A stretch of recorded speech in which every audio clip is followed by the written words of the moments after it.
So today we are covering the fifth part of this rose from the workshop Bold and Beautiful, and I've already wet down this petal and I'm adding the darker layers. I'm working with permanent red right now, and as I've mapped out previously, I'm working similarly on the areas which need a darker color, and I'm applying the darker color in a thinner consistency, not in a dark consistency.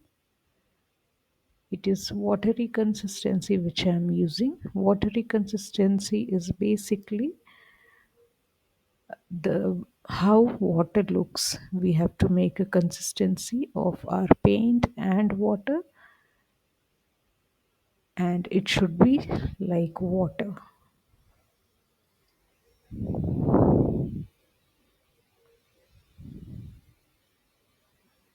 Here I've added some pink, and now I'm coming down with orange.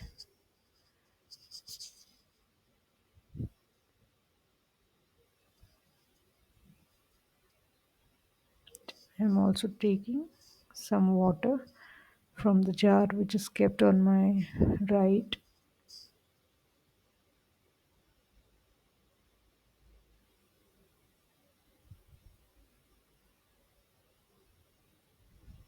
working with permanent red and spreading that color out. Here again orange, covering all the shadow areas. Looking at the shapes from the reference image which is opened on my another digital device. Also I have my glaze paper um, reference image in front of me.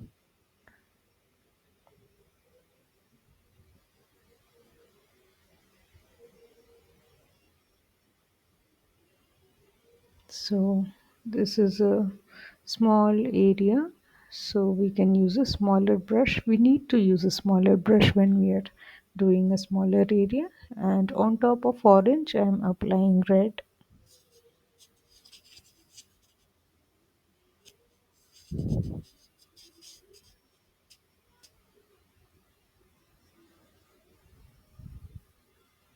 I'm looking at the reference image, and here I'm applying the red color.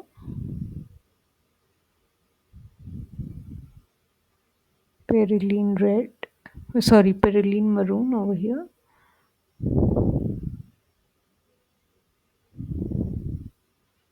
You can keep looking at your shadow shapes. Here I'm applying little bit of queen gold, quinacridone gold, because if you will look at the reference image, the areas are around the green, those green sepals is slightly yellowish in color. That's why I've applied quinacridone rose, yellow, gold, quinacridone gold over there. So until that area dries, I can do the shadows over here. So I'm working on them again. You can use dark red, perylene maroon, permanent alizarin crimson, any of the cooler colors. Even if you don't have a cool color, you just have a red, you can mix some violet to that and create these shadow shapes.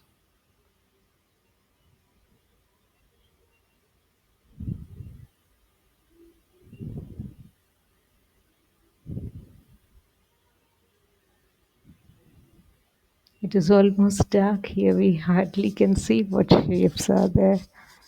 So when that is the case, you can look at your black and white line drawing image printout which you got, because that will have the basic structure,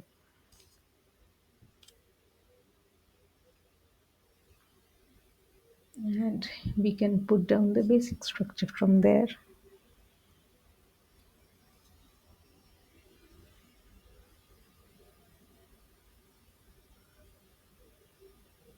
And doing the edges of this very lower of this lower petal, which is very dark, and moving on to the petal above with red.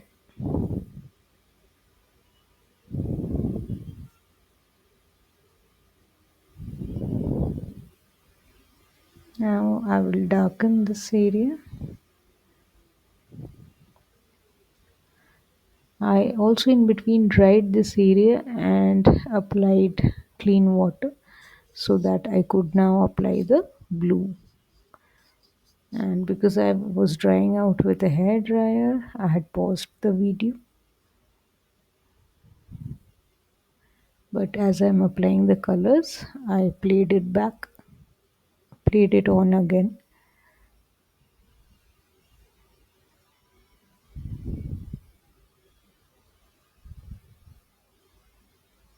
These parts will eventually go quite dark. I'm using my cobalt blue here. I was initially, before that, I used French ultramarine blue. I usually am not in the habit of giving out the colors, but many people have asked me what colors are they, what colors are you using. That is why I'm giving it out. Because if we are looking at the values and putting in the correct values, then no matter what color we are using, we will be able to get a three-dimensional shape and form for what we are creating.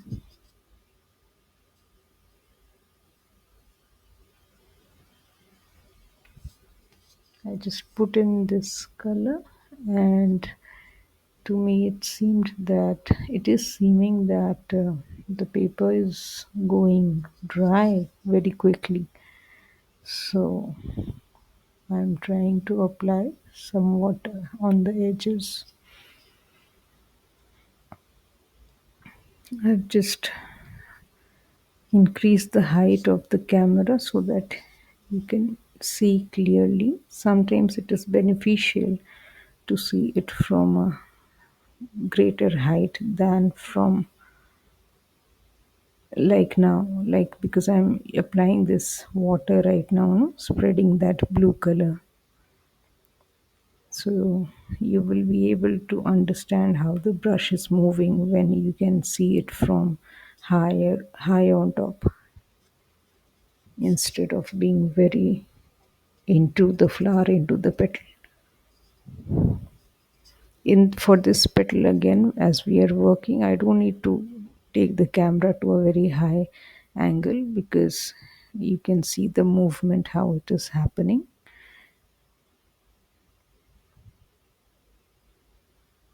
Right now I'm just applying it as wet paint on dry paper, which is wet on dry technique.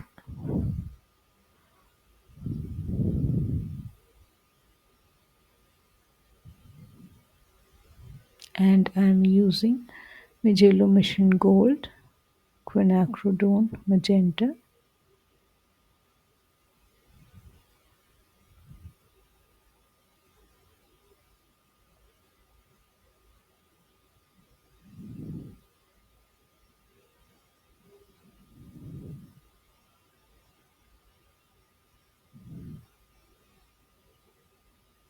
I applied the same color in the shadow area, and now I'm using water to dilute the edges so that I don't get any streak sharp edge.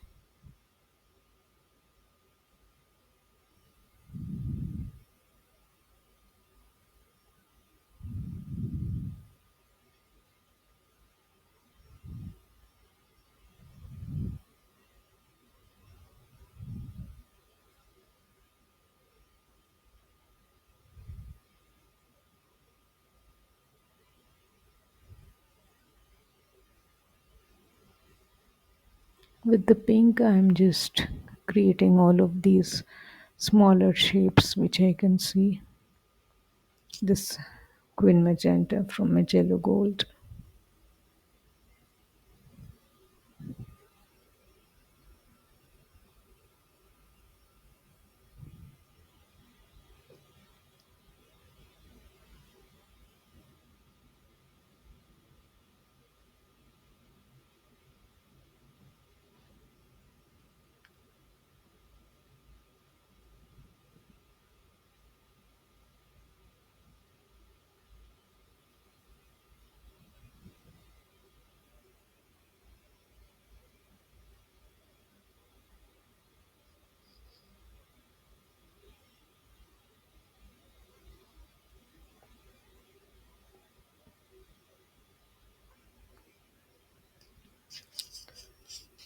Taking some water now and I'm diluting the edges a bit because it will give the petal a seamless kind of shape.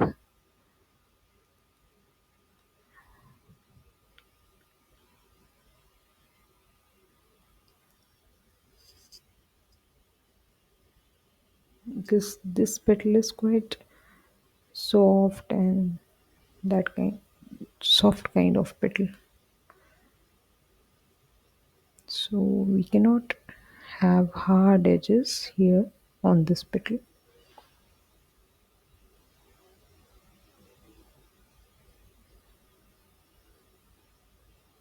Even the petals on the lower side, they also don't have any hard edges.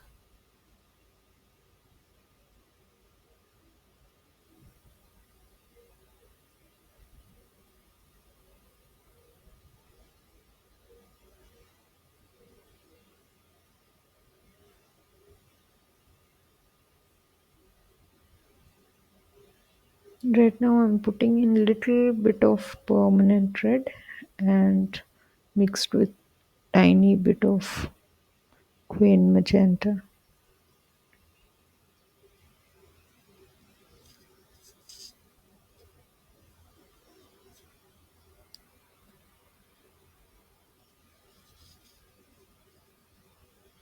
Some water to blend the edges.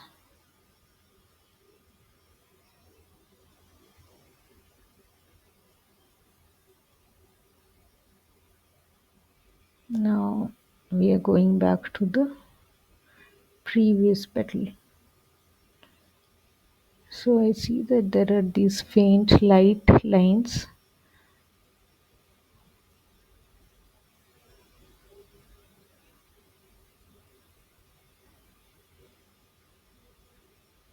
There are shadows within the shadow. So this is what I am doing now. From the image on my digital device, I can see various shadows and shapes within this lower petal. What I've done is that I've turned the paper on which I'm painting, watercolor paper. So I've turned it to my benefit. I'm able to move my hands relatively easily and relatively in an easy fashion so that I can create the shapes better.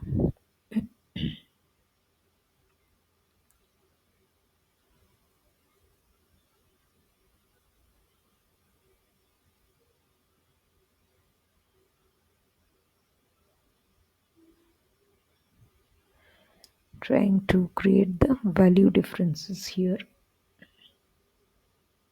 Value difference basically means how dark or how light a particular area is.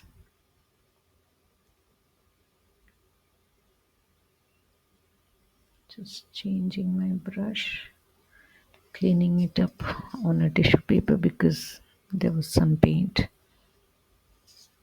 Lightening this area with some water, clean water.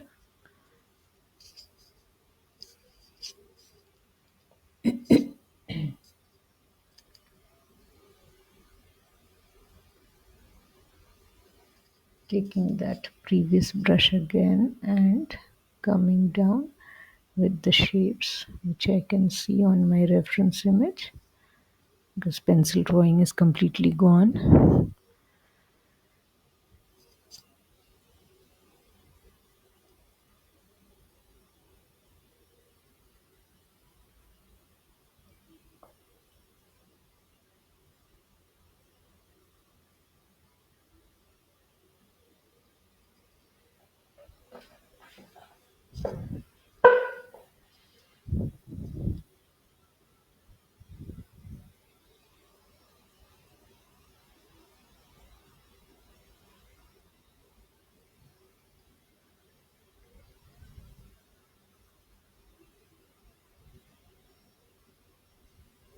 Taking some alizarin crimson permanent and applying it near that green sepal.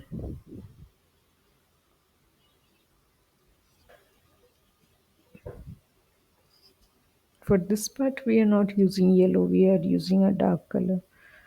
You can even use violet or maybe blue.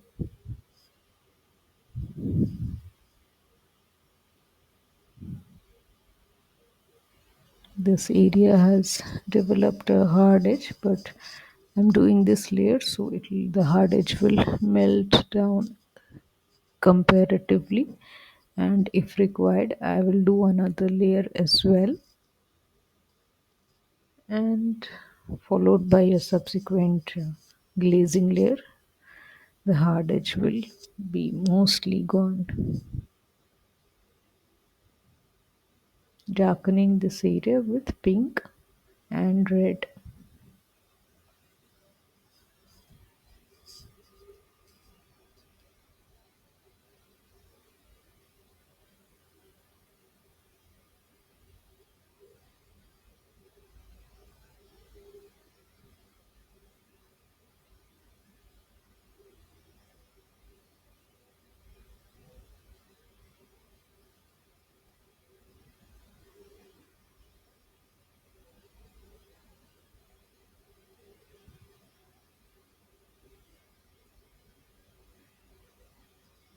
Carefully observe your reference image, find the shadows within the shadows and work on them, which is what I'm doing for this darkish petal, using a little bit of green also, slight bit, to darken the area. That side is of the palette is my Van Dyke green. Like I have just taken very less of it, and I have actually also taken some of alizarin crimson permanent.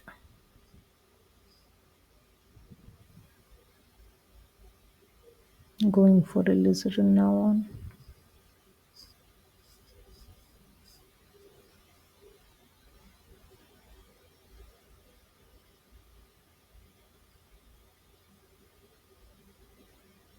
You see, even we've been working together since we started this petal, and it's going on and on because we are going with the layering process.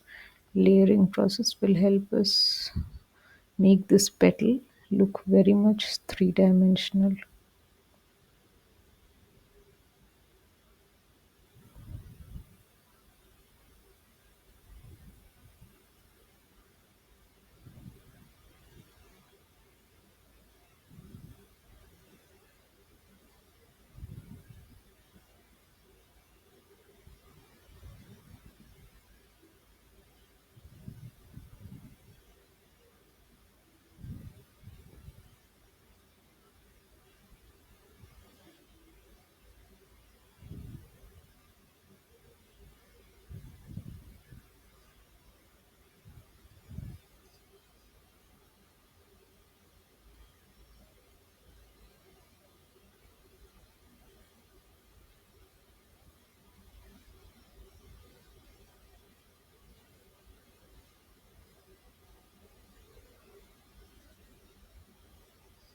And there is a dampness to this petal which I'm working on, and that is why I'm working on it. I'm not working wet on dry. There is slight bit of dampness on this petal which helps us to work on it by not creating hard line edges.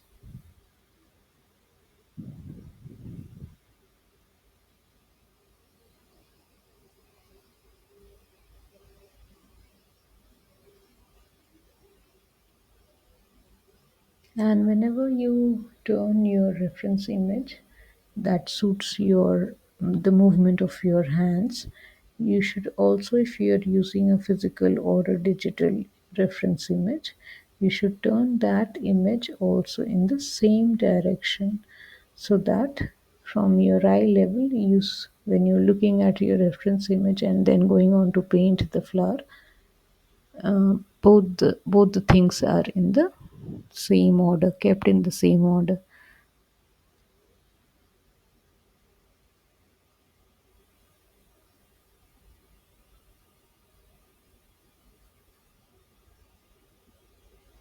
And here you can go on with some red and orange to create the shapes which we see on the reference. We still need to go darker than this, but we are just building up.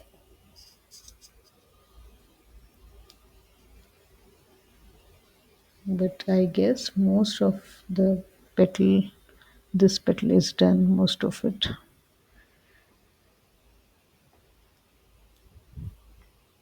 Layering it with the orange and then blending the orange with some water.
Now the dampness is gone. It has dried actually, this petal. So I'm putting on the paints wet on dry and then blending it with water. I have changed the direction of the flower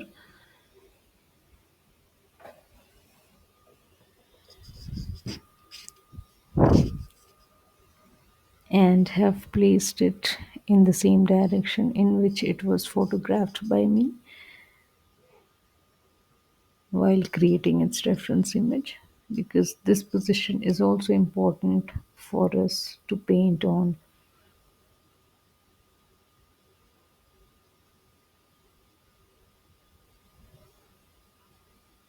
These are very small strokes that I'm using right now. I'm using orange color. At times I also use the red color because for the lower petals which are not receiving as much of sunlight or light from top. Light from top is actually falling on the first two petals mostly. And these three which we are working on are the lower petals.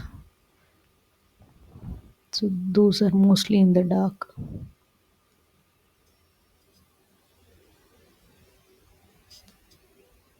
So we can go ahead with the cooler colors that we have.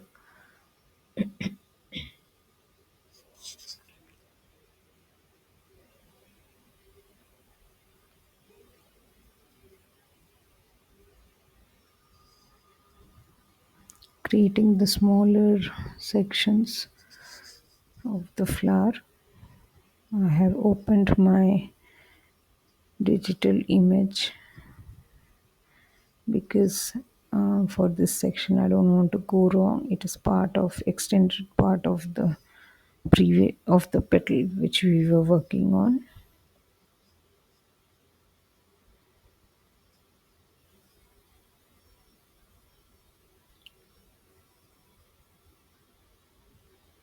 There's a value difference in between, and there's a smooth transition. So it's better not to have a hard line edge here. If you have, it's better to blend it.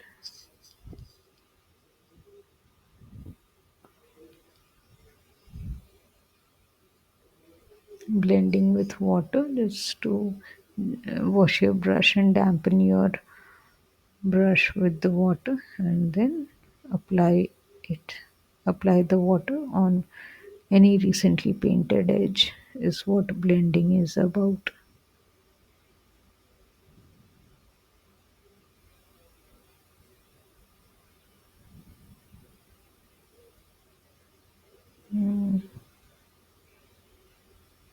It's become almost 99% is dry, I think. In fact, more than that. I was just checking.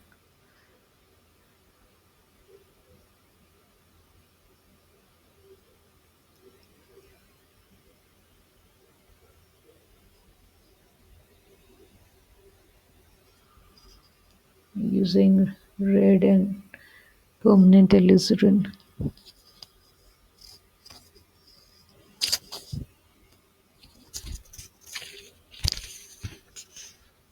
Darkening the shapes which we have already created. These shapes we had created earlier. Can even use some violets or blues or greens also over here.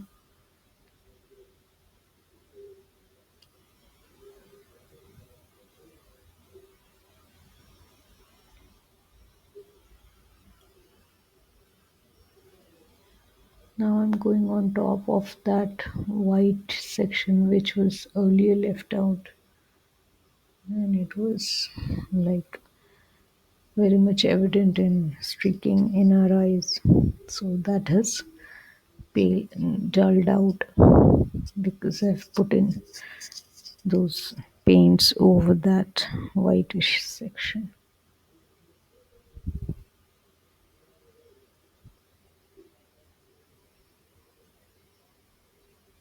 I think this petal is mostly done.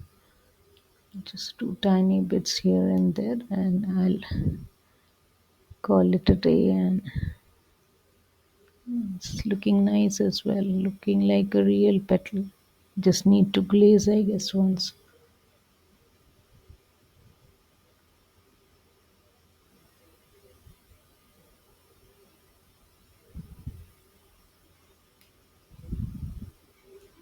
And this part, let's darken it a bit.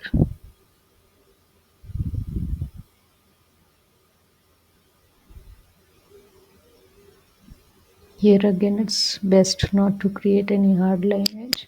So always use some water and blend the colors which are being applied if you are applying any in a particular shape. I'm using a small brush because if I'm working on a smaller area. Just pausing my video. Oh, it's almost time. Just wet down this petal. Thank you.